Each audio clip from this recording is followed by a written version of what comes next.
موزیک رو چی بود؟ اینو تلگرام برای من میتونی بفرستی؟ خب شزم کن ببین چیه.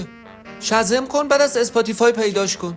سانکلود هم نداری؟ بیدار شو. پس شنبه ساعت 2 فقط یه مقدار ترافیکه، من میخوام جلسه اصلا لازم نیست بیای، رو گوگل میت جلسه رو آنلاین برگزار میکنیم. گوگل میت یعنی ملاقات دیگه، ملاقات ساعت 2 تا 4 بیمارستان.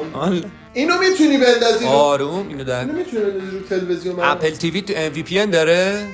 اون تو جعبش بود دیگه، الان من گفتم هر چی بوده تو جعبش بوده. خب اوکی، پروتکلو بذار رو تی سی پی، لوکیشن هم بذار رو سیرالئون. 16 گرفتی؟ باری کلا با این 3D تاچش کار کردی؟ اون دکمه کنارشو کار کردی باش؟ زوم اوت زوم این میکنه؟ خاموش اصلا برای فیلم برداری هم.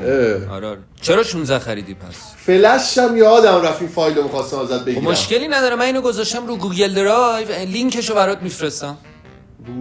رو درایور کجا؟ فلاپی نداری به من بدی؟ من جابجا کنم فایل رو. فلاپی نیست اصلا دی. کجا میخوای نمیتونی بهم بدی؟ الان دیجی کالا و صرافی تبدیل یه مسابقه گذاشتن.